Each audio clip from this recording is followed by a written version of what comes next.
Good evening, happy Sunday. Welcome on in, Dbacks fans, to another exciting episode here of Dbacks Dispatch as we continue our off-season shows. Before we dive on into some of the topics, which we actually have some Dbacks news for once. It's not I love doing mailbags, but I love when we actually have some Dbacks news to actually discuss in regards to the team. Before we dive into all that, obviously we want to thank every one of you for tuning on in here.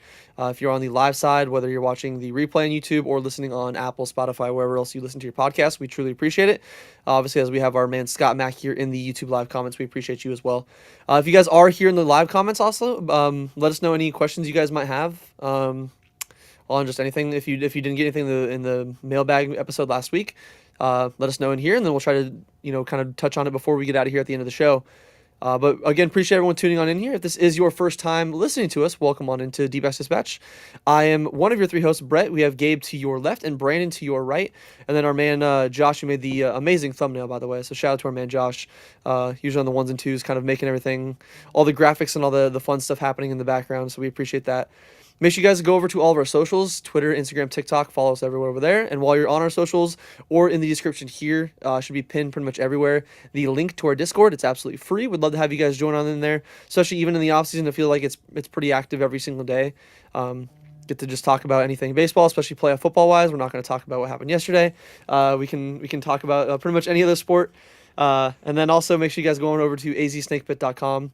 Check out all the great writing over there by every writer over there, whether it's Dbacks, yearly breakdown, discussion, or just in general, if you want a little bit more dispatch in your life. Our man Josh, who I mentioned earlier, does do written recaps of our shows over here, over there, and does a lot of great insight, has some humor and all that. So we appreciate all you guys tuning on in, and as always. But to kind of dive in here, the first thing we want to touch on, obviously, the last couple shows, we've touched on more, as I feel like it's been the big talking point the entire offseason. Kind of what's held the D-backs hostage or just kept them from signing pretty much anybody, improving the roster. And it was very well discussed pretty much through every outlet, us, every other D-backs podcast you can think of, and even other non-D-backs related podcast, was Marte being on the trade block. The discussion of, Arizona wants to move on from him. All these teams are involved, the Red Sox, Rays, whatever it is. Thankfully, at least for the time being, we can put that in the rearview mirror, as Mike Hazen has officially said that Marte is no longer available for trade, and they're moving on with the rest of their offseason and going to try to address all the other moves that they still need to make before we even get into spring training. But with the recent signing of Alex Bregman to the Chicago Cubs, he's officially off the market at 5 years, I think 175. It could make a team like Boston or maybe some of those other teams a little bit more desperate. So, like I said, at least at the time being, he is no longer going anywhere. But I'm not gonna let this organization hurt me once again and get my hopes up, just to immediately dash him, because you can never. Again, it's always a business. You never know what's gonna happen. Things can change week by week, and even if he says that he's no longer available, then I fully don't believe it. But I'm curious for your guys' thoughts, everybody in the chat as well. But Gabe, I'm gonna start with you. Do you think that this truly means the Ketel Marte trade saga has officially come to an end, or do you think because of the recent Bregman news that we're gonna see, maybe this linger on the back burner as a possibility before we get to opening day? All I know is John Gambadoro is punching in the air right now because he didn't get his white boy right there on third base right now. But Marte is staying, and I think he's at least going to stay until at least the deadline. I think depending on how this team looks by the deadline, if this team looks dead in the water like they did last season, maybe they might move on for him. The price might go down a little bit, just because, or it might even go up higher, and maybe teams are going to be a lot more willing to trade for him, since if he's having an MVP type season, there's going to be a team that's going to be just desperate enough to want to trade for him if this team isn't competitive by the deadline. So a team like Boston, they might just see like, all right, well, look, we are one game behind the division. Marte is tearing the cover off the ball. Let's just trade for him. Or I guess maybe just them, or maybe Toronto or something like that. So I think for the most part, at least for right now, he is staying with the Diamondbacks, and we might just have to revisit this discussion at the trade deadline or even again in the offseason. Nothing happened. If anything, right now I'm just more frustrated with Mike Hazen and the organization itself for not getting anything done in the meantime.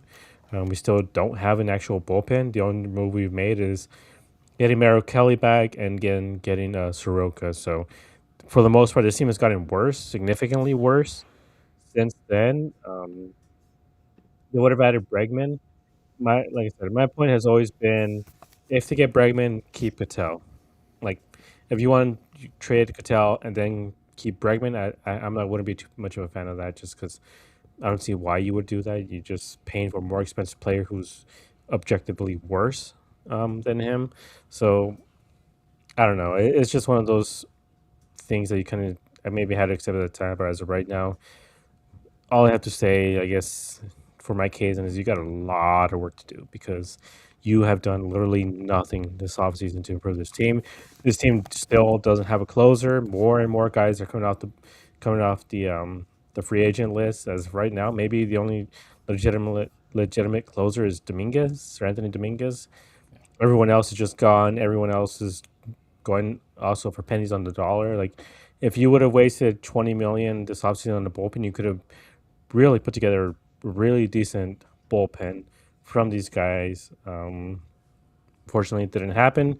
Nothing happened, and now, I'm happy Cattell stayed, but now I'm more frustrated about the fact that nothing has been done, and nothing continues to get done. We are 1 month away from spring training, and we don't have a closer. We don't have a seventh inning guy. We don't have an eighth inning guy.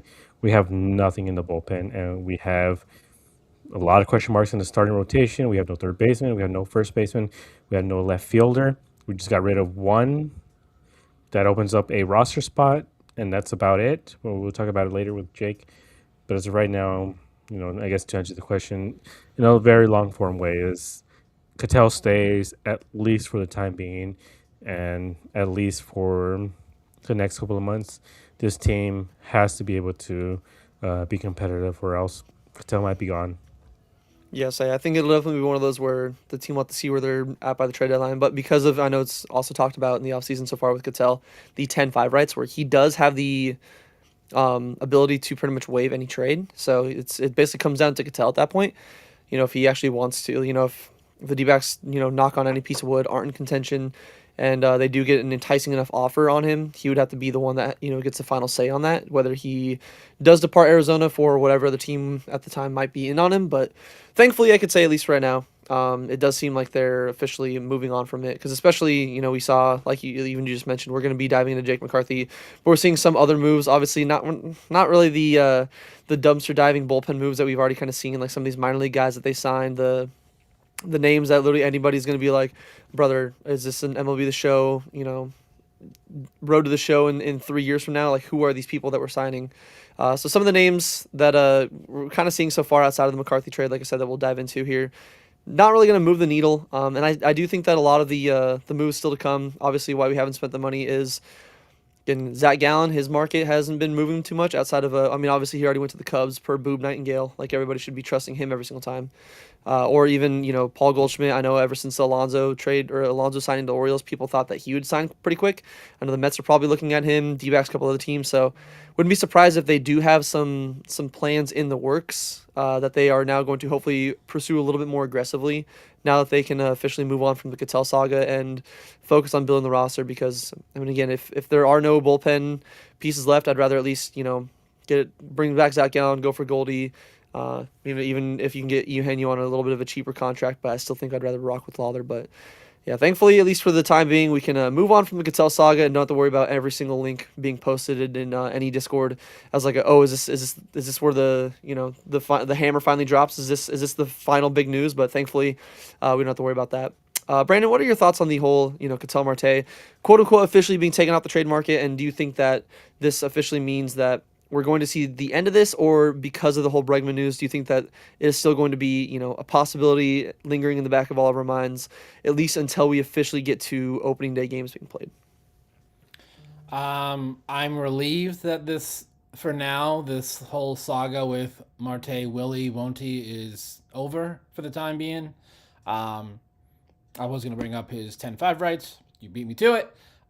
So there's that, which I believe it goes into effect April 4th. I think the actual is when that starts. So we still have just under, 3 months on that. So could Boston get super desperate because they really mismanaged this Devers Breckman situation? Like, this this blew up in their faces hardcore. If I'm a Boston fan, I'm livid. Like, how do you not guarantee that you re-sign Bregman? And rumor is it was over 10 million. They offered him the same years, but for 165. Is it really $10 million was really what they missed out on? Like, if I'm a fan, I'm livid at Craig Breslow. I am D-back livid legend over Craig it. Breslow.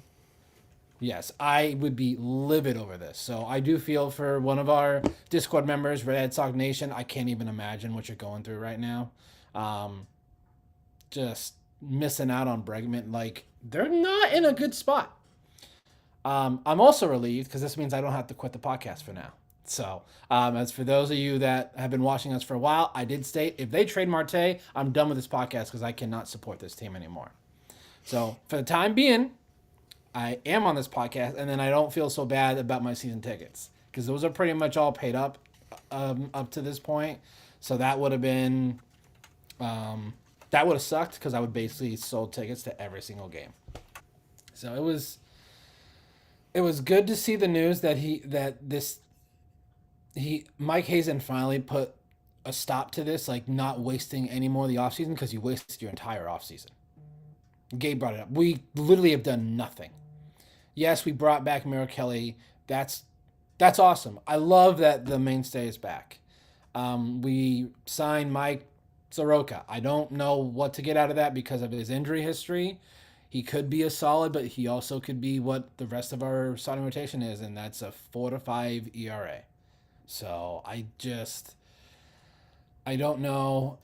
I think what they're doing is they're hoping that all of the guys that struggled last year, not all of them will struggle in 26. I think that's what they're hoping, that they're going to be able to.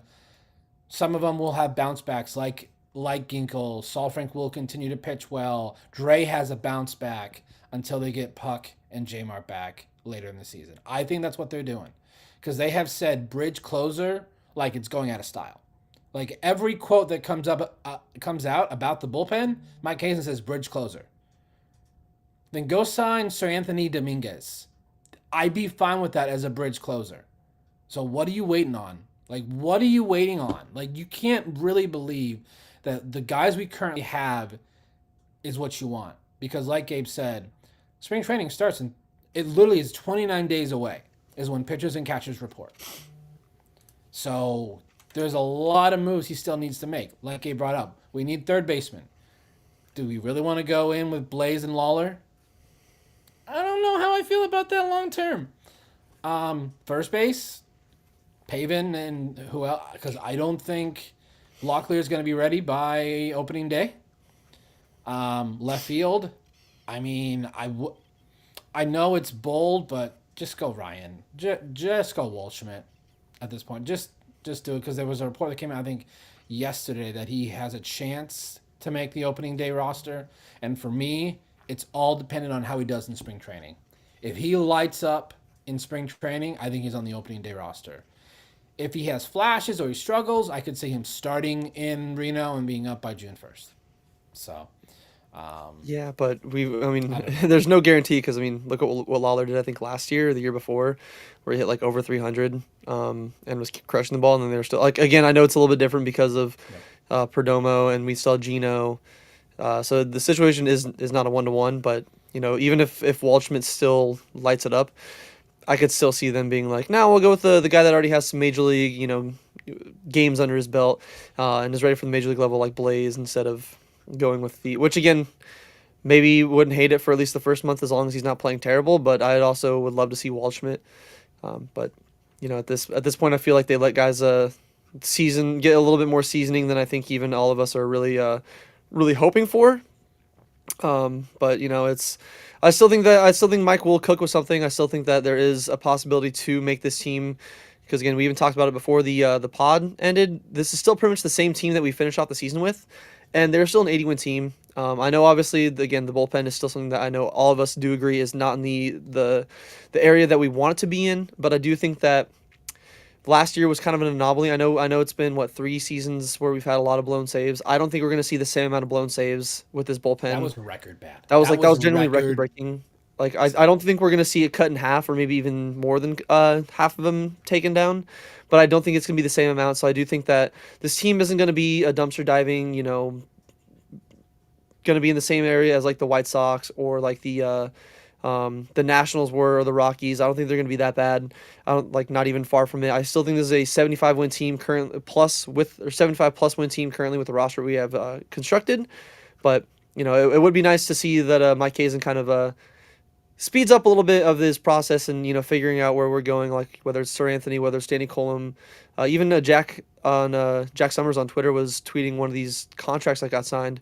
Where it's like, I'm surprised the D-backs couldn't have ponied up this same amount of money and gone for a closer or at least a bullpen arm in a spot where they desperately need more bullpen arms. But again, it's who knows. Maybe there are some things in the works that we just haven't seen. Maybe they are in talks with Sir Anthony, Colomb, Gallon, Goldie, whatever it is, and hopefully we get to see some more of those or at least soon, because like Brandon said, we are less than 30 days away from spring training starting, and I don't want to deal with a mid-spring training bullpen or player acquisition and having to worry about them kind of not being fully ready for opening day, because again, players do take a little bit to kind of build up those, especially pitchers. They take a little bit to build up to where they need to be at. Nobody's going to be mid-season ready, but you can at least get a little bit more of a head start than I think a lot of us are currently preparing for. But going into some of our comments here before we dive into at least some of the news that we did get, which is hopefully a first sign of Mike making some official roster construction of Jake McCarthy. Wanted to kind of have some of the comments and all that. Arizona Snakes in the chat saying that war is over. But we all know that war never changes. Even Disruptive saying our MVP stays.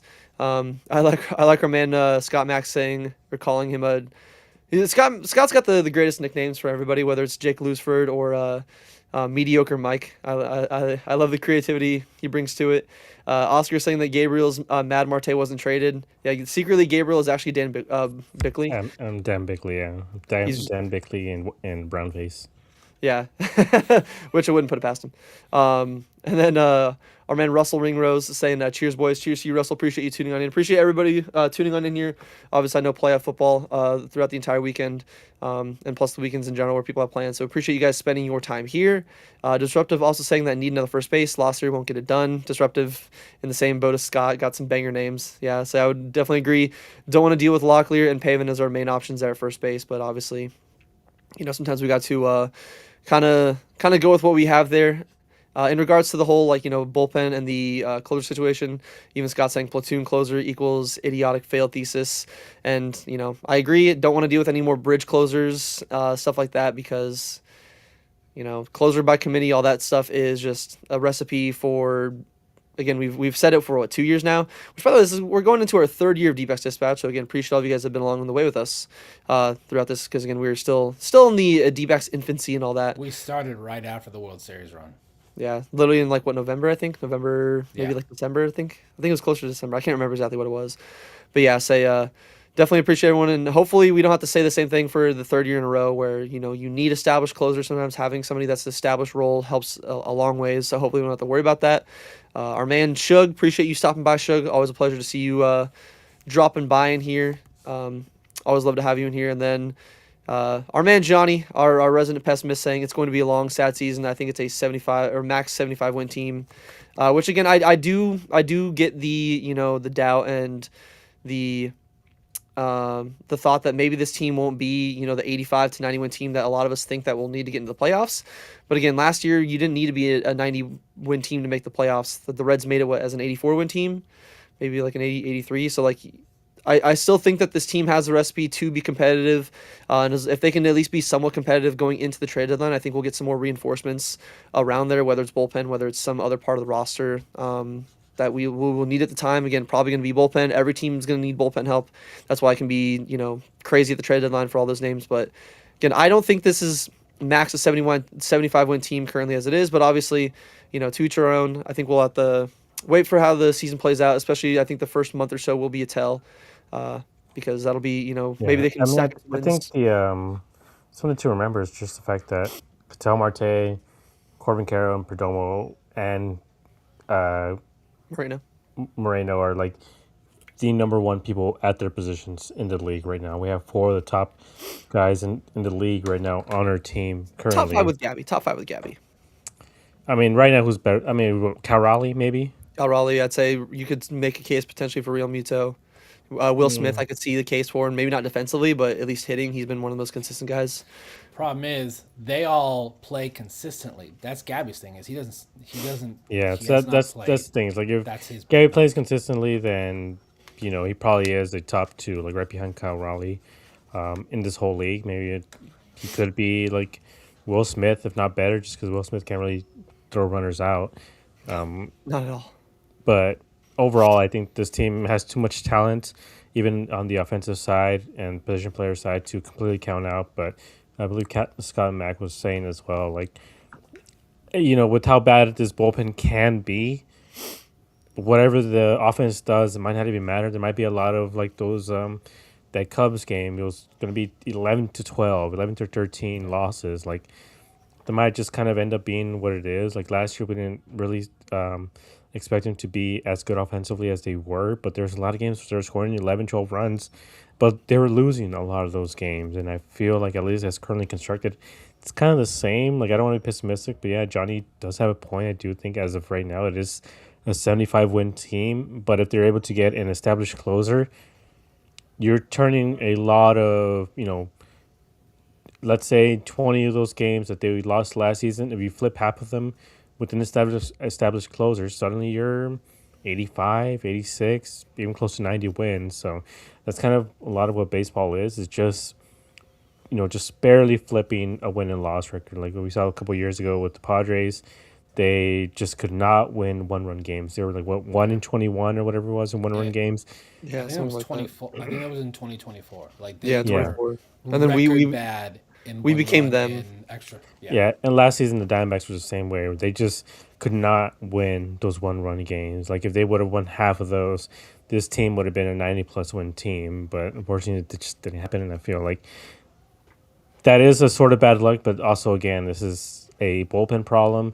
If this team is able to turn at least half of those games around, so you're not asking them to be completely shut down closers. You're just asking just to flip a couple games around that they should have won, like I the don't even need Geno game. half. Like the Geno Five. game where he Five. hit 4 home runs, the Cubs game, the one Rockies game that they blew up, the one of the Dodger ones. Like there's 4 or 5 games that we can look back on that this team should have won that The they Rays didn't game, because the Rays the game in Rays there, game. There's a few the games. There's Pirates like game. Like there, yeah, we I'm could saying literally we can we keep could make a going. list of like 15 games alone. That this team should have won, and just the bullpen and also some mismanagement, at least on Torrey's side, as well, because of those games. That again, flip some of those. Suddenly, we're having a completely different conversation about where this team is headed. But I think as of right now, if you're going into the season with the roster currently constructed, I don't. I think it would be hard for fans to get excited. I hope that somebody gives them some hard hitting questions at Dbacks Fan Fest. They don't do the same, kids asking about how fast Corbin Carroll can run, and somebody, actually grows them like they did last year.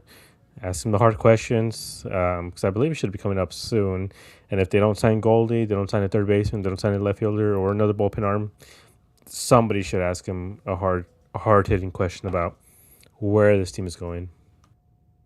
Yeah, so that fan asked harder hitting questions than even some of the media, and I know it's kind of a side tangent, but I don't know if you guys saw the Jaguars reported today. That was like, yeah, not really a question, but like, keep your head up, young man. You did a great job, and everyone's like, Yeah. brother, like, like again, I get the sentiment, but like, there's so many reporters that would ask actual questions in their time, and we see that in Arizona a lot of times, just with any sport. And again, there's a line. There's being Dan Bickley and all that, where you're being over criticized or like overly critical, and kind of nitpicking on the wrong things. And then there's asking like genuine questions. And I feel like that one fan at, which I wish we had a clip of it. The one fan at FanFest last year, had made a great point. And I could definitely see Mike get a little bit uncomfortable. Yeah, so as long as we don't have to deal with any kids asking, like Jock Peterson, what was it like playing for You the know Dodgers? it's gonna happen because these kids ask these questions because these players are their idols. Like they love these players so much, so they don't really think clearly as to what's a decent question. I wish they would ask the moderators their question first, and the moderators decide should this be asked? Because I don't mind a fun question from kids here and there. Like Yeah. obviously that's the whole part of it. Like it's a fan fest. It's supposed to get every fan involved, but there's times where I'm like, okay, basically had the same question asked. What's your favorite color? Okay, dude. Like we can do put that in the D-backs opening day, D-backs insider on like Q&A questions for certain players. I don't think we need to waste the fan fest time and all that, but kind of getting back on track here. I know we mentioned a couple times, but at least we did see some kind of news on the D-backs, potential roster construction, making some changes and all that to the team that we will see, at the start of spring training and then even going into opening day, because of the Ketel Marte trade, officially being taken off the table, and that is a little bit. It sucks a little bit to see because he's a great person. I got to meet him at work. Shook his hand, talked to him a little bit about D-backs ball. So great human being, and had some pretty high moments. I mean, when he's on fire, he's one of the toughest guys to get out in the sport. But just last year, after the way he started, it was a little bit tough to make up for it. And that's in Jake McCarthy. Jake McCarthy obviously raked the snake. Just a great dude in general, but saw a big downturn in his production last year. I mean, only hit 2 of 4 bombs, 20 RBIs, and 42 hits. I know limited time. He went down to the minor leagues and he really turned around there. But again, in 206 at bats, he put up a negative .7 WAR. Wasn't really that great on defense, which is in general. I mean, again, a negative .7 WAR is just not good at all. It's almost a full win under replacement. Had a 62 OPS plus, a 591 OPS in general, and didn't really, offer much to the team, where at least a guy like Alec Thomas, and I think that's why we kept Alec Thomas, is Alec Thomas still provides something defensively, and he had at least better numbers overall offensively. And the D-backs did decide to, I don't know if cut bait is the right word, but they did decide to at least lessen the amount of outfielders we have, which kind of led to what Brandon mentioned earlier over the possibility of a guy like Ryan Walshman having a shot at the opening day roster spot in left field.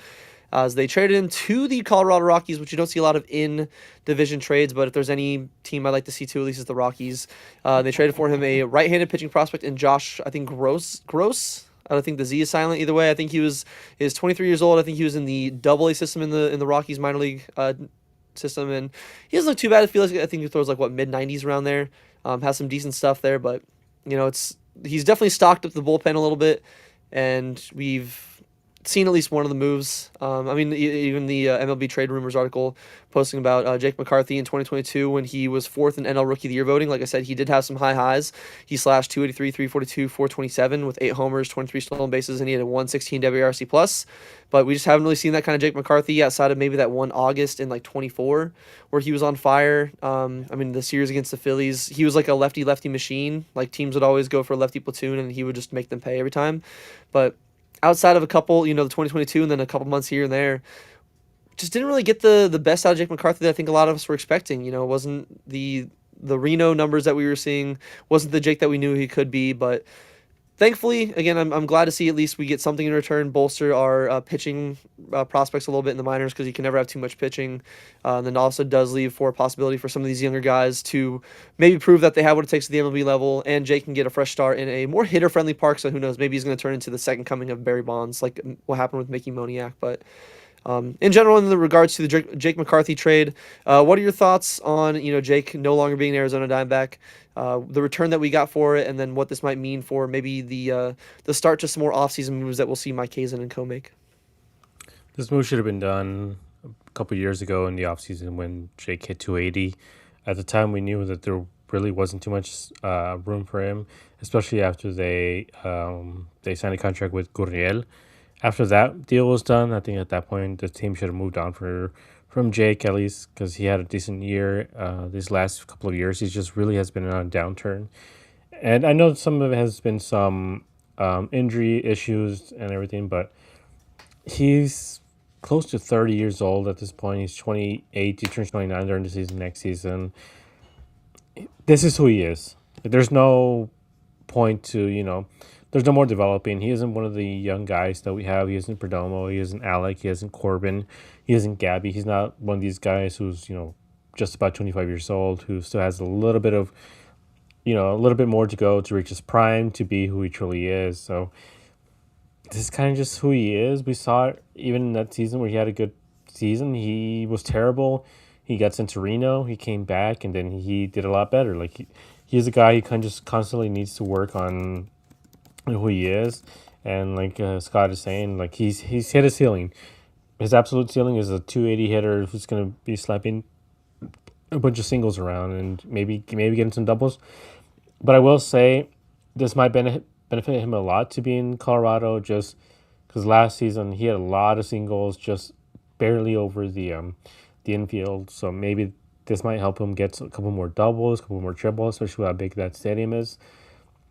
I can see him, and I want to prepare fans just by saying this, but he might be their all-star. He might be a very deserving all-star, but it's because he's going to be playing in Colorado, and we know a lot of the ball flies a certain way in Colorado. So this could benefit Jake, give him a little bit of resurgence. So fans, they want to think that like, oh, we got, this is a Mike Hazen disaster class, and I don't think that's the case.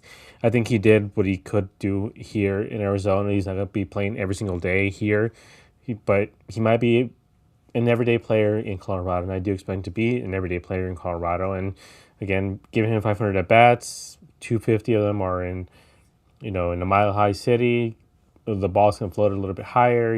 The curveballs aren't going to be making him strike out as much as he did here. He might just get a few more hits than he would have here. So he might end up being a 250, 260 hitter with the just under 800 OPS. So again, don't expect him, to become Barry Bonds out there, but he could very well become a legitimate all-star for next season. And maybe he could get a decent contract after that. But, again, like, at least when it comes to return, we're not going to see that guy. Just depending on how terrible the Diamondbacks are for next season, if they're absolutely garbage, then we might see the guy that they got for him. If not, then I don't see him coming up and making any sort of real noise here until maybe next season. But I mean, he's like a 5 ERA guy. This honestly just kind of seemed like a roster spot type of move because they have an open spot for the roster. That means they don't have to DFA anybody. They don't have to do anything. They can go out and get a Goldschmidt without having to DFA anybody, having that hard conversation. Jake gets his everyday play. We get a lottery ticket in the minor leagues. Maybe the guy can turn into something. Maybe he doesn't. By the way, they at least have a clear roster spot, and for the most part, nobody really gets hurt. Yeah, I feel like it's one of those like super, low risk trades where no matter the return, I mean, it's not like it was a couple years ago where, the potential of, like you said, you could have traded Jake at his high. I mean, man, even last season, you could have gotten maybe Ryan Helsley for him and a couple other, minor league prospects might have cost like maybe Geisting, maybe like Lynn. And I know Helsley obviously wasn't the best with the Mets after the trade deadline, but man, could you imagine being able to turn a guy like McCarthy, obviously knowing what we know, how the season turned out, into a guy like Helsley?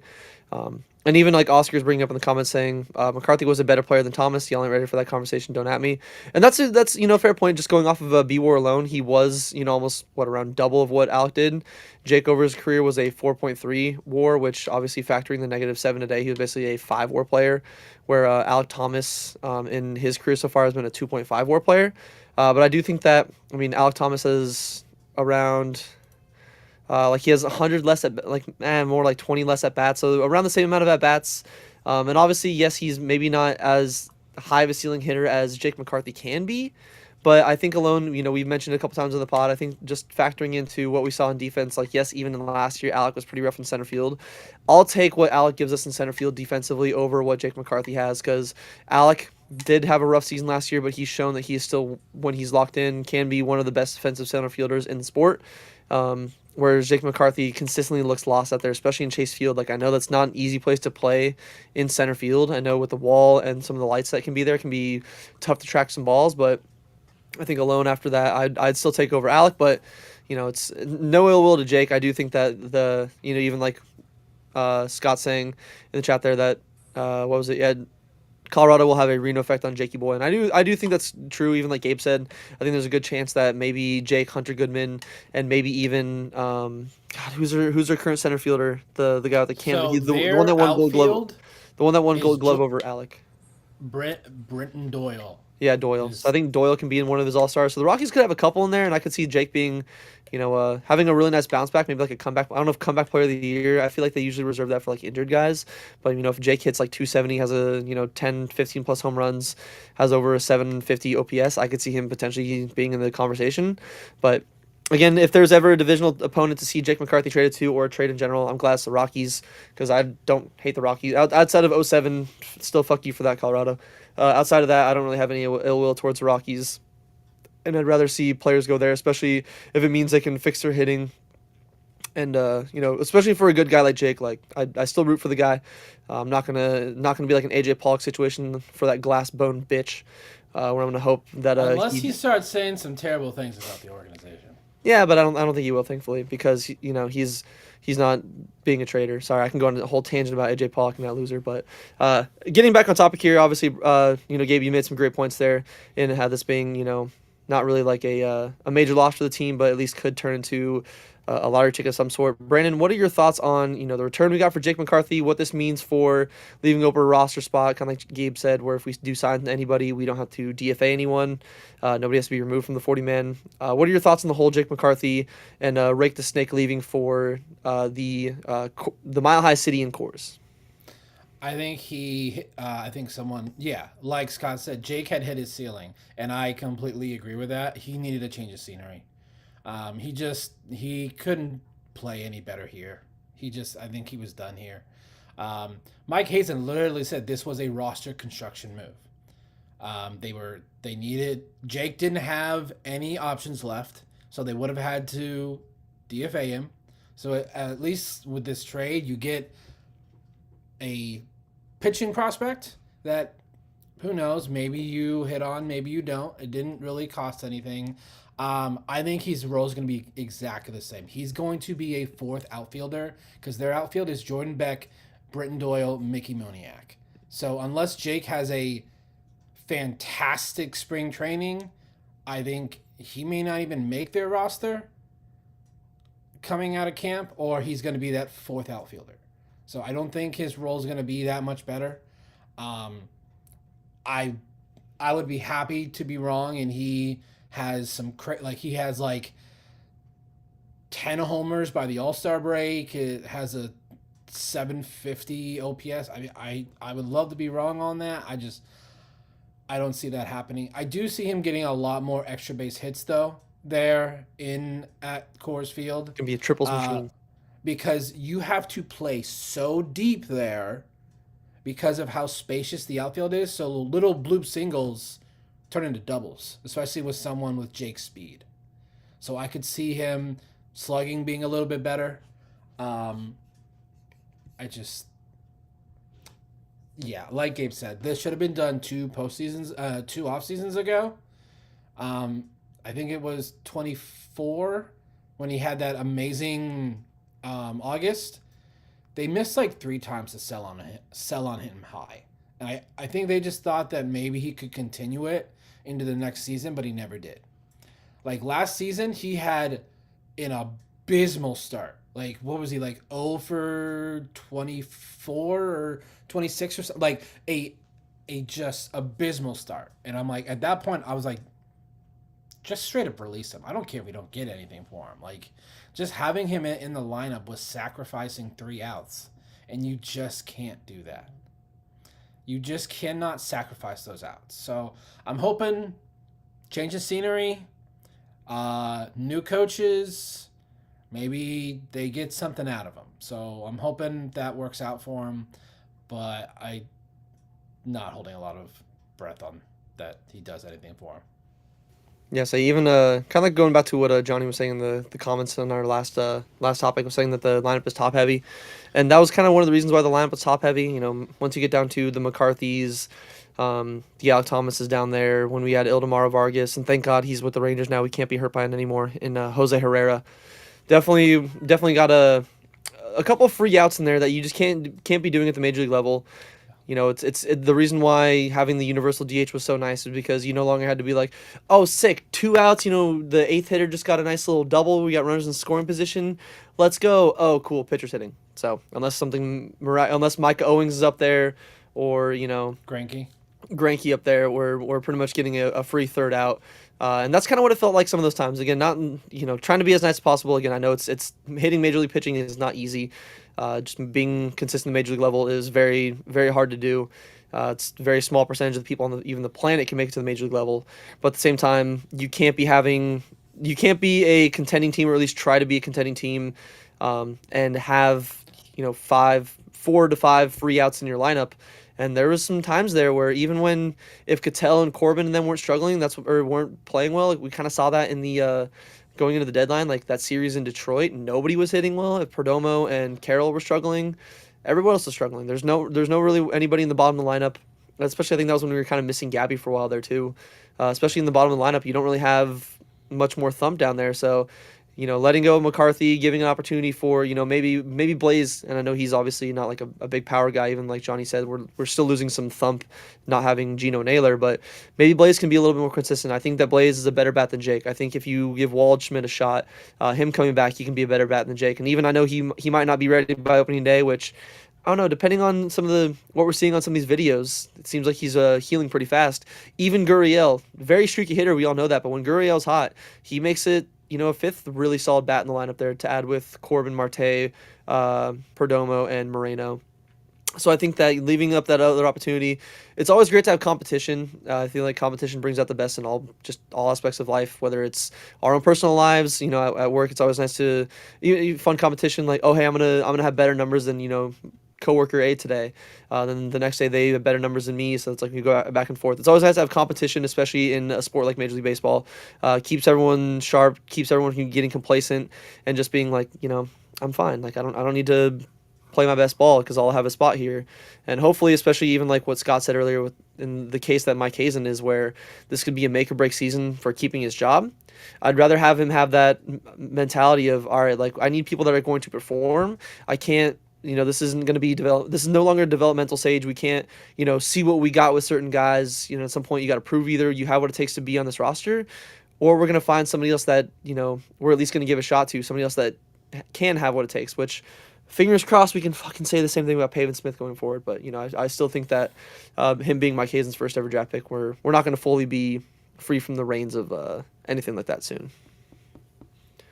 But at least there was, like I said, there was some more news in general on the D-backs, as it wasn't just the Marte fully being taken on the trade market. It wasn't just Jake McCarthy being traded, as this is usually the arbitration season where a lot of players, I don't know if you guys saw the difference in the Tigers and Tarik Skubal. My God, the dude's the best fucking lefty in the game. I know he's only really had like 2 really, really solid seasons, but being that far apart just shows why some of these owners cry poor.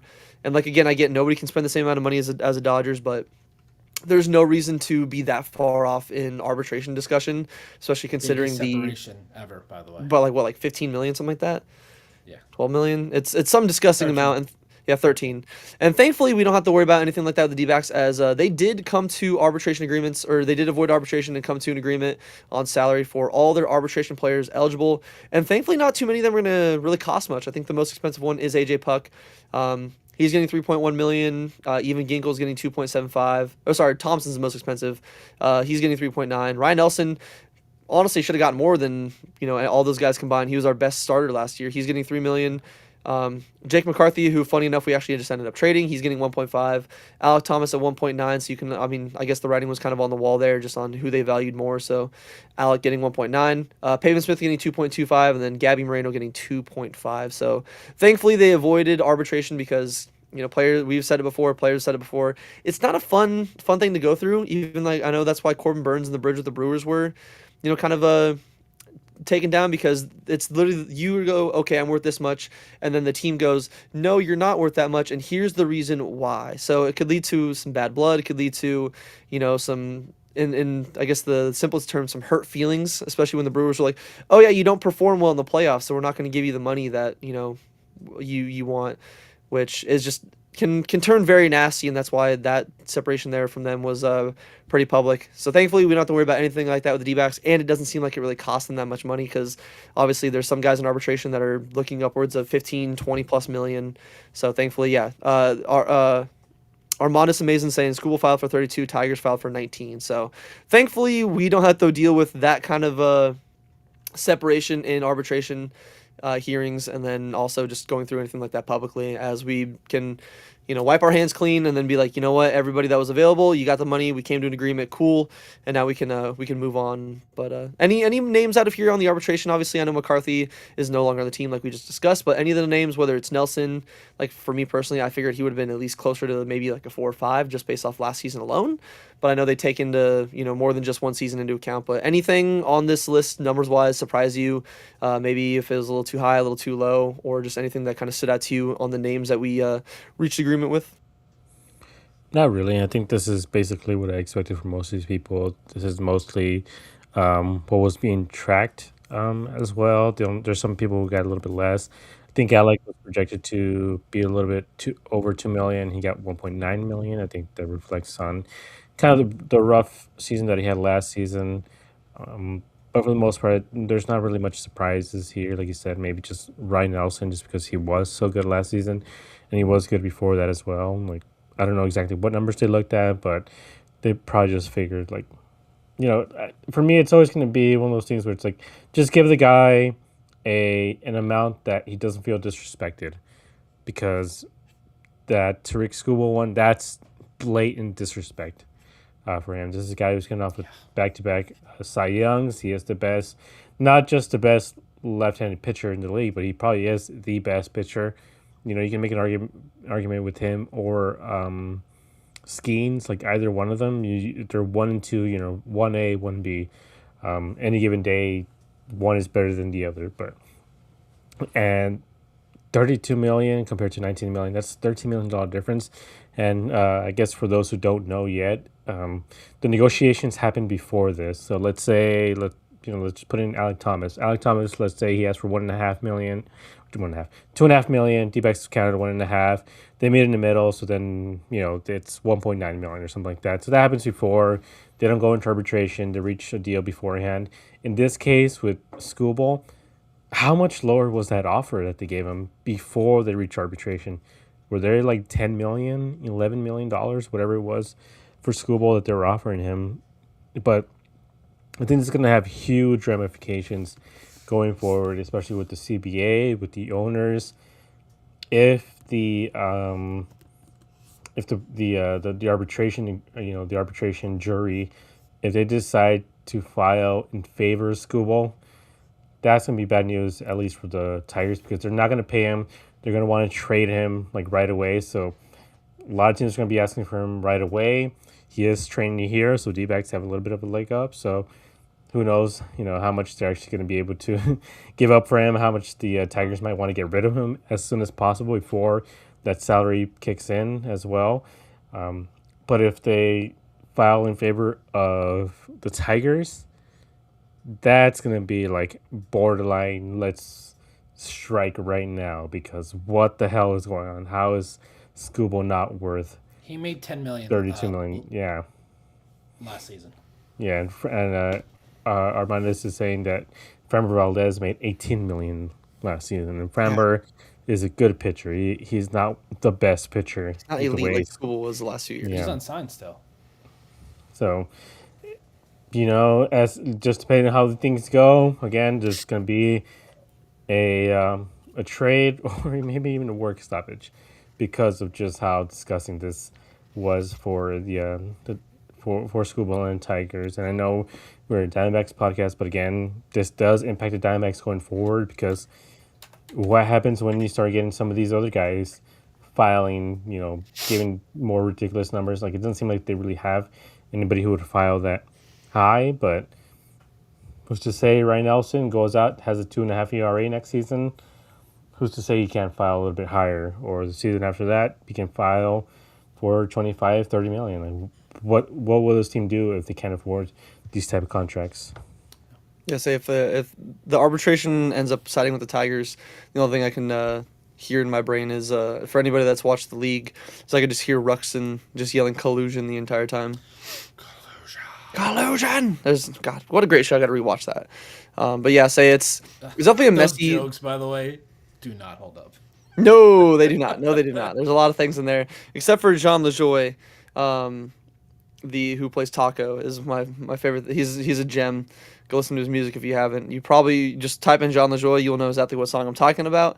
I will keep it as family friendly as possible here and not not sing the lyrics to one. It's showing me something, but what I think the Tigers are asking Scooble, or at least yeah, Scooble to show him is why they got the 30 million, and I think he's just gonna pull up his baseball reference page and be like, "There you go, fucking losers. Here you go. Here's what I mean. Just for funsies, I'm gonna go look at the B WAR for him the last couple years. I mean, 6.5 WAR this year, 6.4 WAR last year. He led the American League back-to-back seasons in ERA.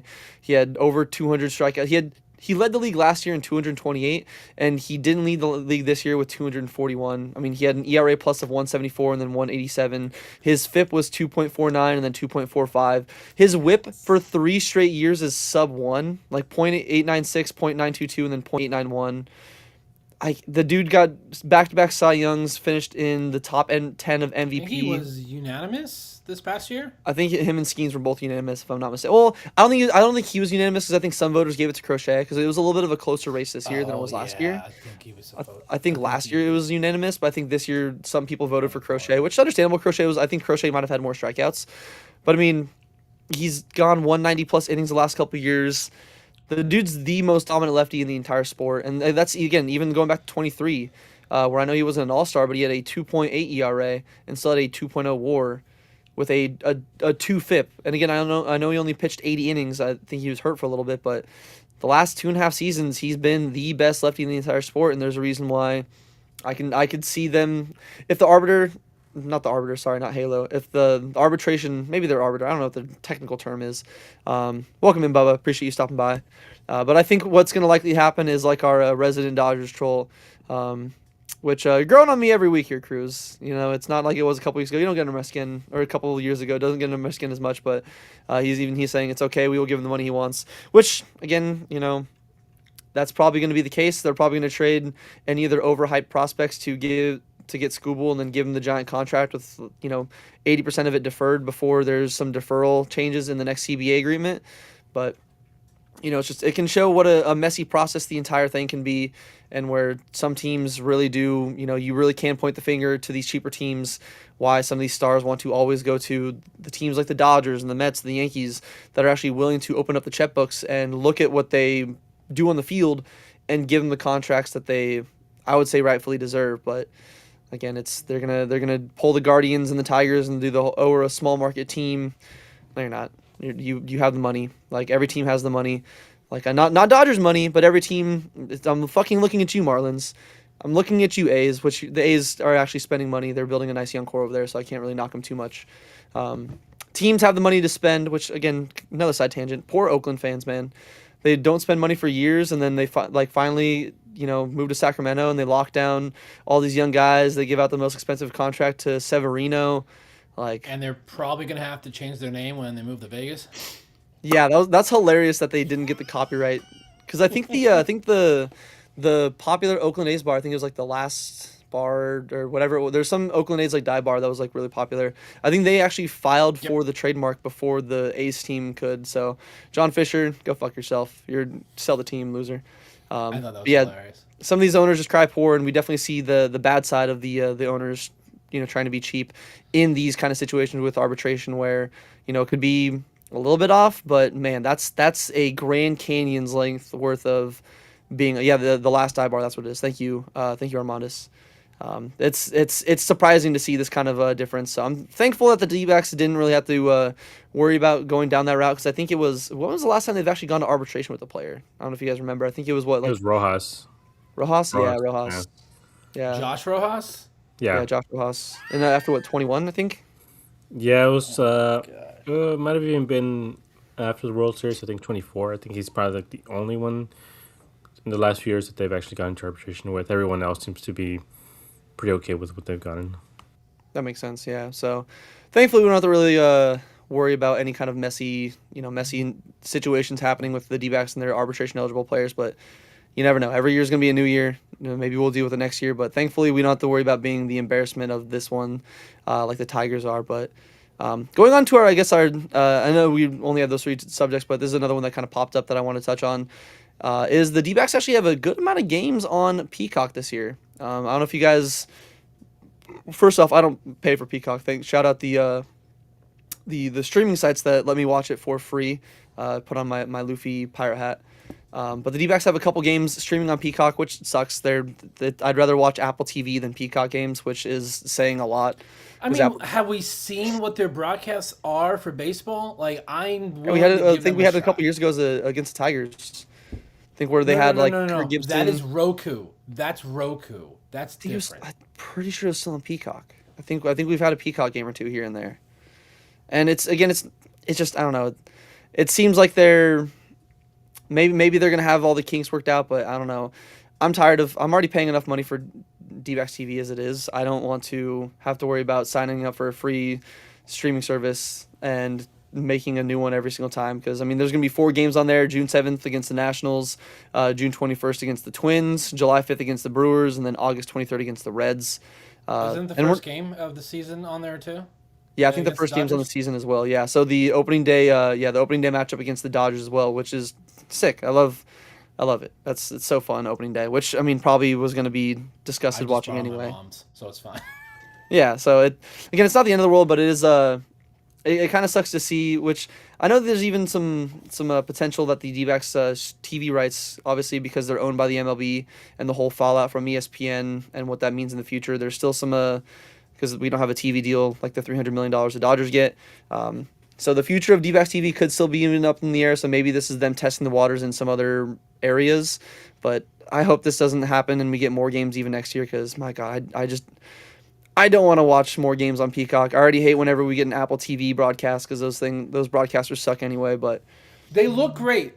They look great, and they're like, I love the stats, but spectacular. The people calling the game, my fucking God, it's like, and again, I mean this, and if there's any of my coworkers listening, I mean this in no disrespect. It's like having your coworker that watches 2 games out of the year and only, listens to Bickley and Murata in the morning for their D-backs takes that try to talk ball about the D-backs. And it's like, okay, like, brother, please at least do a little bit of homework on the team before you have a broadcast for the game. But I can go on a whole tangent about that. But Gabe, what are your thoughts on the D-backs having seemingly more games every single year go to other streaming services, whether it be Apple TV, Peacock, whatever? Maybe we're gonna be on Fubo next year for 3 games, whatever the hell it is. Fubo. Yeah, Fubo. For us biased. the 90s brand or whatever, Fubo. I think Fubo's a thing, right? Is it Fubo or Fubo? Fubo. Sorry, Fubo. Fubo. I'm like, Fubo is that black-owned brand, the Forest Bias that was around in the 90s. Whatever. I don't use Fubo, but yeah, I could see us being on Fubo next year, whatever it is. Yeah. I mean, it's a little bit frustrating, obviously, as a fan. Like, you have to like basically look up like, where are they playing this time? Are they going to be on Apple TV, Peacock, Roku, Fubalubu, like whatever random app that we have to figure out suddenly, like where they're streaming to. I also don't like streaming. I like watching it over the air personally, like whether it's actual over the air or on cable. It's nice to have some options, but still, it's like if you're paying for, let's say, D-backs TV, I want to pay for D-backs TV and to get all the games, or else what's the point? Like, am I getting a credit for those games I'm not watching? Because I sure as hell doubt I'm not getting those credits the next day, which is probably what they're going to say. Yeah. I have YouTube for that. YouTube highlights. Yeah, so it's one of those things that it's just frustrating to like have to figure out like how to watch these games. And I know they have free trials and all that, but still it's like it's a pain in the ass, and especially for older folks that aren't as tech savvy and they have to also figure out how to watch these games. I just always tell people, I'm like, I just listen to the radio at that point. Like, if it's too complicated, I'm fine listening to the radio. I do really like the radio. I like Chris Garagiola and Tom Candiotti. They're one of the best radio broadcasters in the game. And I listen to a lot of the Spanish broadcasts as well. So I have enough options. So I'm not, frustrated about it. The most I'll do there is just listen to the radio, have open, StatCast or something, just so I can keep track of where the pitch is and who's throwing and what's going on during the game. But yeah, it does suck, but it's unfortunately the reality that we're living in, where the Diamondbacks don't have a home. I think that's kind of the unfortunate aspect of the whole Bally Sports thing. One of the recent fallouts is also the Cardinals. the payment that was supposed to be made for them recently, it was something like 32 million, fell apart. So that's why they ended up having to trade Contreras. So they might not be able to pay Arenado either. So, the Diamondbacks want to take half of that contract. They're open for business. But same with the Padres. That's why they're going to be selling the team soon, because that big Bally contract fell through. The Diamondbacks didn't have as big of a contract Bally, but still, it's like they have to figure this out sooner than later, because you can't just have, the league broadcast these games. And it's been fine for the most part. There haven't really been any real issues with the broadcasting, but you're not getting any real post-game coverage before or after, or segments like they used to have before. Like Sportsnet LA has such great content. Like, it sucks that it's the Dodgers, but they have really great content before the games, and just in general, you can just turn it on and watch it the whole day, just because there's a lot of content to watch. Same as MLB Network, and I would hope the Diamondbacks have something like that soon enough. But they need a partner to be able to pick them up, so they can just broadcast these games, and I hope that they can reach a deal like the Suns do, where they're broadcast on Channel 3 and Channel 12, right? Is it 12 or whatever the sister broadcast is? So I'm hoping they do something like that so more people can watch them, because as we know, same with the Suns, when you give access to these teams, fans do show up. So as much as we want to complain about transplants and people who don't show up to the games, if you give them access to it, people will come. Yeah, so I think it's definitely something that I hope gets solved in the future. And I do miss hearing the I don't know about you guys, but my childhood, I miss turning on D-backs games and every commercial hearing, "We are Fox Sports, we are Arizona." So that's always just burned in my head for every D-backs game. That's that millennial one, or the Gen Z, whatever you are. I'm like, I remember when we were like, I want our Diamondbacks, like wham slam. We want the Diamondbacks, like we're that era, not that Fox Sports Arizona. Oh yeah, no, that's definitely that's definitely my childhood, at least with the Fox Sports thing. But one thing I do wish they would, whether it's Peacock or just any broadcast in general, I know they did it a couple years ago for, I think, some Tigers Royals game. Just let me, especially for whenever Bob and Bert start getting on their whatever side tangents and shit that they sometimes can be annoying to listen to. Give me the option to just listen to ballpark sounds, baby. I don't know if you guys saw the clip of it. There was, I think during, I don't remember exactly what year it was, but there was a broadcast where they had it to where you could literally toggle off the broadcasters, and they literally just had the field mic to where you're just kind of like the same if you're sitting in a ballpark and you're just listening to the ballpark sounds. That's all you're hearing. You're not hearing any, oh, here's the FanDuel line of the game. You're not hearing any, oh, this, quick little segment brought to you by Jack in the Box. It's just the ballpark sounds, the crack of the bat, the fans, the stadium music, all that stuff. Make that, I would, maybe you're listening to LB, I'd pay an extra $10, per month or whatever it is for the package, just to have that feature, because my God, that'd be immaculate. Are you kidding me? It's like the Baseball Zen little commercials they have there with the fake cleat sounds dragging on the dirt. It'd be like actual Baseball Zen. My goodness, I'd love it. But Brandon, what are your whole thoughts on the D-backs seeming to have more and more games every single year taken away from the D-backs TV and given to who knows what streaming service? I don't hate it. It's nice to every so often hear just someone else call a game other than Steve and Bob, because I think that both of them together is getting unbearable. Like they are old man, get off my lawn. Steve is not bad when he's with somebody else. Same with Bob. But the both of them together is just mad. I can't. It gets tough. There was the one game where they did the game from cold beer and cheeseburgers. I swear Steve was drunk by the third inning. I swear that man was. I was like, okay, Steve. But he's been a play-by-play guy for a hot minute now. I loved him on ESPN, and I was happy when we brought him in originally. But it's been almost a decade of it. And I appreciate everything Bob Bradley did for this organization, but I'm done with him as being on TV. I am. I'm just done. I haven't heard anything, so it probably means they're both back this upcoming season. So that's gonna be. I may have to do what Gabe does and just listen to the radio broadcast, because Chris is phenomenal. One of the best radio guys in the game. I love when they let him do TV. Because I think he did the one, he called the game Blaze had that catch against Boston. Mm-hmm. where he had that insane catch, and I just sometimes The it energy he feels brings. like Steve just feels like he's bored. Who was the guy before Steve? Was it Sutton? Wasn't it Sutton and Gracie? Yeah, Sutton. It's been Sutton that was long. good, but I think both of them were let go because of. I don't remember Sutton. I know Gracie because of the DUI. I don't know. I don't remember why they let Yeah, Sutton go. Darren said I think he went to the Angels or where was it? Yes. I know he went to So Yeah, I believe, and I think he's still with the Angels too. yeah. he was always the fun. Angels. If they ever bring somebody, I would love to see Mike Farron. Mike Farron, he does radio broadcasts. But he also has a show on Sirius XM. So if anybody has that, I believe it's around the evening times, 6, 7. So around that time, he has a radio show that's really fun to listen to, and I also like hearing him a lot. So if they ever need a new person on the broadcast, I'd love to hear Mike Farron.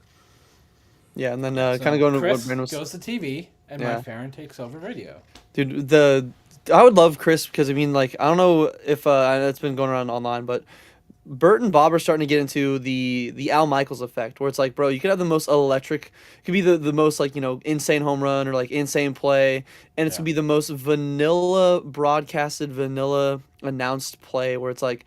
I see the Twitter account awful announcing the amount of times I see Bert or Bob pull up there because some crazy home run, like especially for the D-backs. So the D-backs will have like There against the was an Dodgers. extra innings game last year where Bert was like this. He sounded bored out of his mind. Oh, D-backs win. Yeah, or like Walk off. it could be like In a extras. go-ahead home run in like the eighth inning. It's like fly ball, deep left field, gone. It's like, dude, please, like some extra kind of energy, man. Like Chris does a great job about it. He brings energy. It's not too much. It's not too little. It's like he's a true fan of the game. Does a great job of the actual play-by-play, describing exactly every play. Where I think sometimes Bert can be good about it. Sometimes, oh man, even like Scott. And then even like Scott says, BB's old MLB stories on occasion, they are fun. Like I do love hearing the back, like not the back in my day like the old sounding one, but he's like yeah, I remember back in the day, and then would go on some tangents, some baseball player that I've never heard the name of, and he has some story that's relating to They the both current. do that though. Yeah, where it's like back when I was on the Giants, I'm like, oh yeah, here we go, BB, let's see what kind of shit you're gonna pull out of the hat for this one, but yeah, I love when they bring up his 3-error play. oh yeah. He thinks That's always out of fun. revenge. Say, I mean, I don't know about you guys. Do you guys like or dislike Gonzo whenever he's on the TV broadcast? I can't stand Gonzo when he does it. So like that for the most part, but if I'm watching on TV, I don't pay attention to what they're saying. Honestly, like I rarely actually pay attention to what's going on.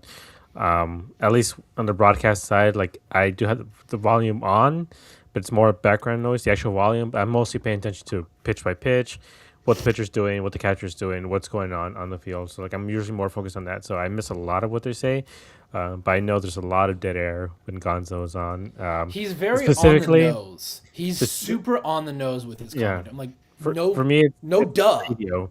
When he's on the radio, because that's when I have to actually pay attention.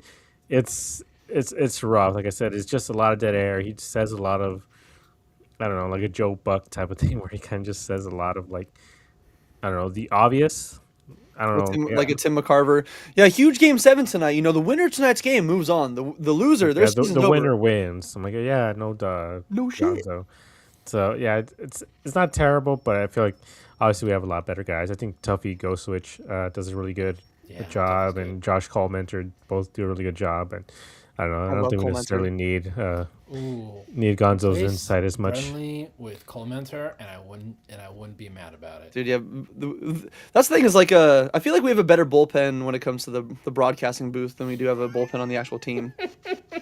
Like, I'd rather deal with. I mean, when Chris needs to step in, Tuffy, Mike Farron, like, and I think it's just because we're so used to Bob and Bert that like any combination of any of the other ones, we're just like, wow, this is refreshing. I do agree. They're like Gabe says when he's on TV, I don't notice as much. I don't hate streaming on other apps because it's nice to just hear that different voice every now and then. Yeah, so the one team I still can't listen to, I don't know how Padres fans. I'm not gonna lie, the Padres broadcasters, they kind of annoy me. Just a little bit. They. Well, you don't like San Diego, so. Well, but like that's the thing is, I like broadcasters. Like I think the like I think somebody who kind of gets hated on more is Michael K for the Yankees. I think he's a solid broadcaster. I actually enjoy when he's on the playoff broadcast.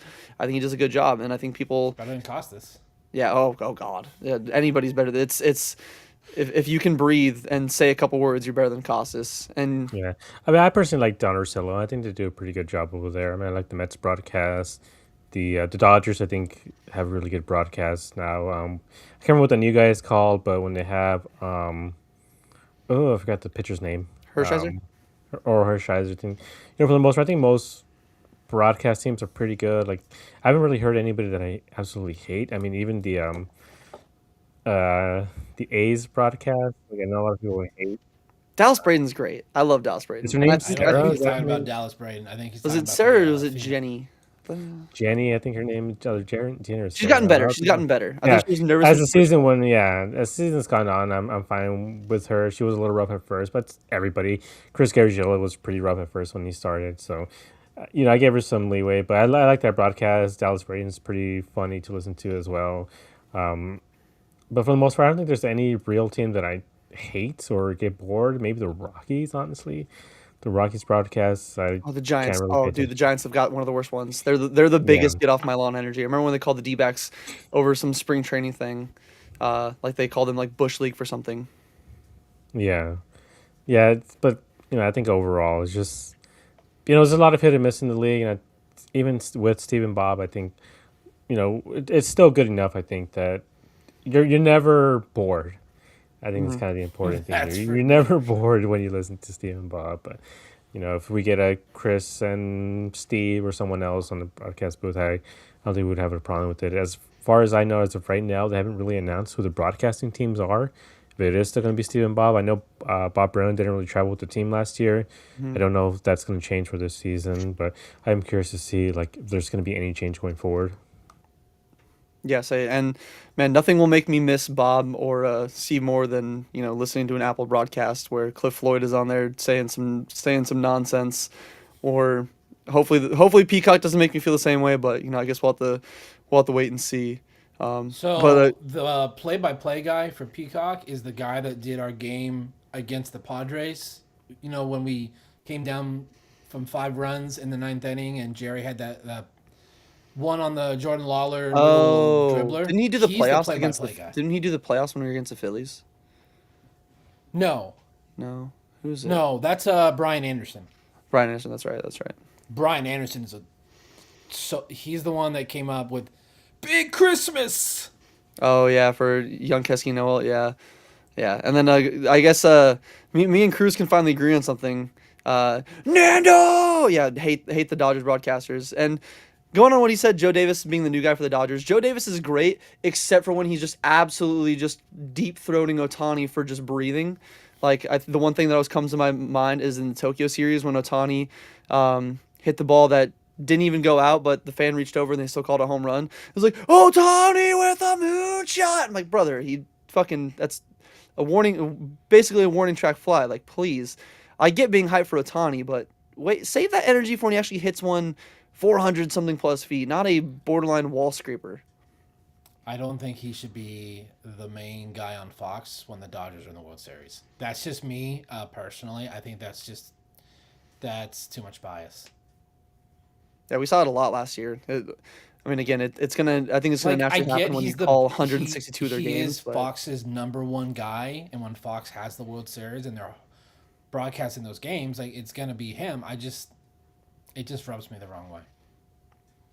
yeah, it's definitely don't worry. I think a lot of us, especially. I mean, I'll agree with Cruz. There were a lot of times where he called excitement both ways, but I think he's gonna naturally know the Dodgers better than any other team. So I think he's gonna have more knowledge, which I guess could come across as maybe being more biased. But I would say at least he did seem like he kept his excitement for both teams fair, and I do think that he does a great job. Like I think Joe Buck got more hated on.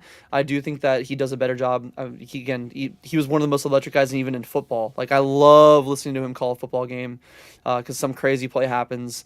Wasn't he one of the? No, he didn't call the Broncos down the sideline. There was some play that I remember. Vikings, Vikings, yeah, the game against the Vikings. Diggs, sideline. Oh yeah, the Minneapolis Miracle. one of the few good things in Vikings history. It's weird. When he was doing baseball, he sounded he was bored out of his mind. That's why I didn't like Joe Buck. But since he got on Monday Night Football, he's been really, really good. So I think he just preferred football. I think he's generally funnier than I remember. Maybe it's just from him and Troy sometimes. I'm like, jeez. I think I mentioned it before, but there's a show that I think I don't know if you guys have ever listened to. It's called Brockmire. It's got God, what is it? The Hank Azaria. Hank Azaria, yeah, it's Brockmire. Dude, season 1 of Brockmire is some of the most peak television I've ever watched. Joe Buck is like his mortal enemy. They get a bunch of other broadcasters. So I generally highly recommend watching Brockmire. I think it's like on Sling TV, like Roku channel and all that. Oh, it's on Netflix. Oh, I think I know what I'm going to watch on Netflix now. But yeah, Brockmire, great show, especially, again, that first season is absolutely peak. And I think that's what really turned my hate around for Joe Buck, because I realized I'm like, wow, Joe Buck is actually kind of fucking funny. He plays a good villain. Like it's literally like because he's playing himself. He is Joe Buck, and it's almost like he knows. We're like, he's like, I'm Joe Buck. Like, okay, be mad at me. I don't care. Like, whatever you want. So, and that's what it turned around. But yeah, I think there's definitely some good and bad about it. I feel like every team's broadcasting. So hopefully Peacock can kind of nail it, get some good broadcasters, and make it at least a fun watch. Because maybe find that the nice middle ground where Apple has some great quality. I love their advanced stats I was put on the screen, but sometimes I just end up muting the broadcast because I can't handle the commentary. You can change it to have radio as the audio, right? That I did not know, so I'll have to do that Yes. if we get another. Because I'm pretty sure we have a couple Apple games this year. I feel like every team always has at least one or two. But yeah, say any other final things? I know this is a little bit of a longer episode. I know that last topic we kind of went on some side tangents, but I feel like that's what we like to do here. Like to keep things fun. But any other things you want to circle back on? Obviously, whether it's the Marte news finally being put into rest, Jake McCarthy trade, any of the arbitration guys, or any other maybe D-backs, not like major newsworthy things, but other things that you wanted to discuss here before we get out of here? No, it's just for the most part, just for Mike Hazen. Like now that this distraction is over, do something. It's been way too quiet of an off season. Like I said, this team still needs a lot of work to be done. If they're not going to be getting it for Marte, if the trade for him is not going to be filling all these holes, then this team has a lot of work to do. And as of right now, you can't stand pat again. When you're a month away from pitchers and catchers reporting, you don't have a lot of time to get guys training, to get them into shape. Like we saw it with with Montgomery. He came in out of shape, and that's just kind of what happens to a lot of guys. You can have him training at, Boris Corp or whatever, but it's not the same as actually having trainers, nutritionists, and all that helping you be the best that you can be. And you also don't have the entire pitching staff helping you out. You don't have, guys saying like, oh, look, if you get rid of this pitch, if you do this, you do that. There's no feedback that these guys are actually getting. So if you can get pitchers, sign them now. If you're going to get any position players, sign them now, because they need to get into camp sooner than later, or else, it's going to be a self-fulfilling prophecy. They might just go out and spend some money on a guy for 1 or 2 years to fill in that third base spot, and he might suck because they just signed him too late, and they'll be like, well, look, we wasted money, but now he sucks. And it's like, yeah, because you signed him mid-January.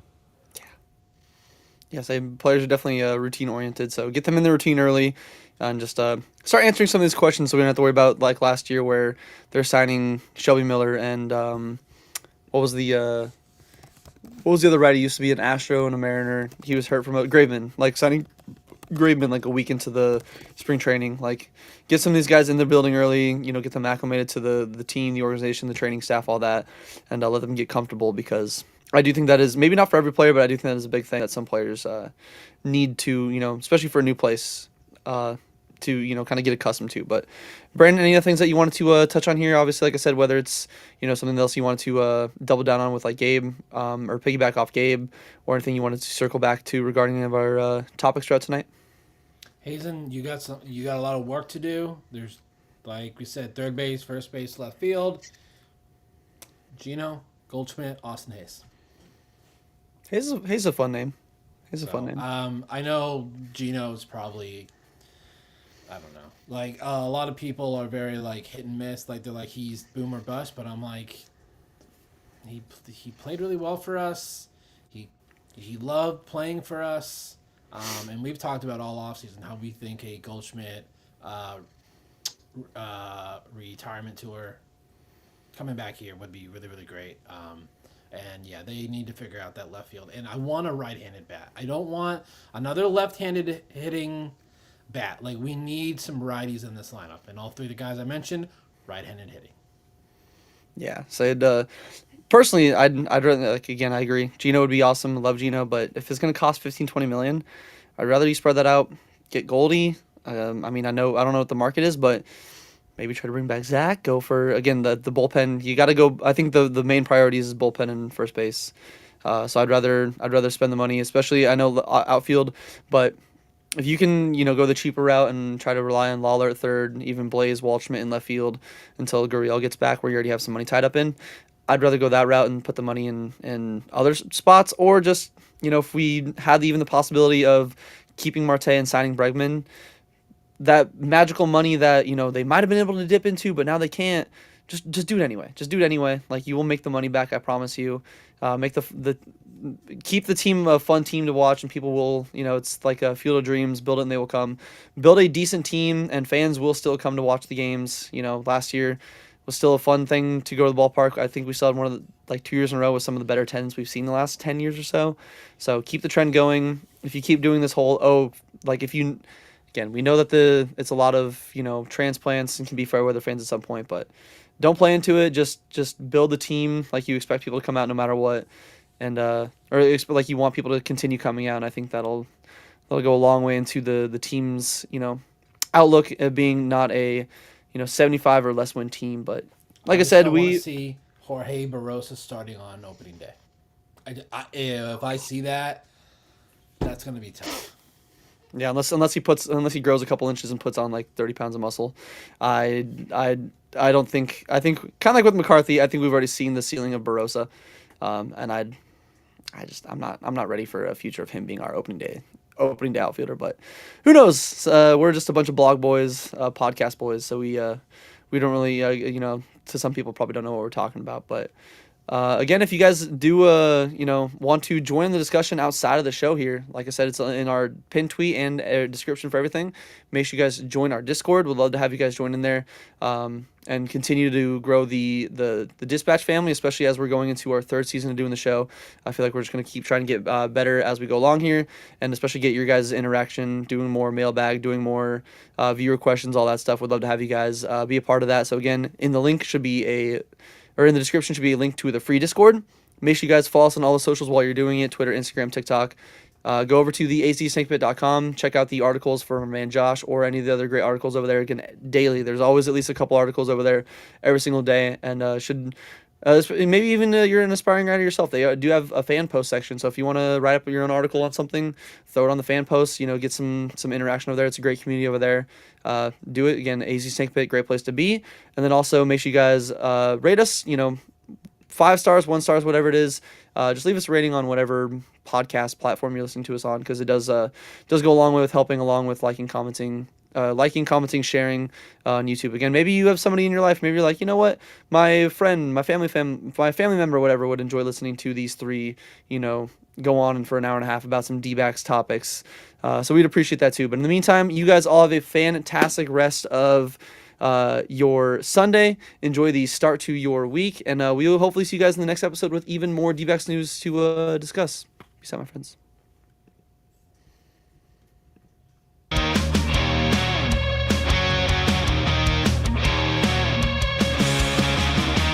Under the lights, the game goes down. Desert heat, but we own this town. Brennan gave on the call, with Josh in the back, bringing it all. Fastballs hum, the bats ignite. 9 innings deep, we fight all night. Wins and losses, highs and lows, we break it down, yeah, that's how it goes.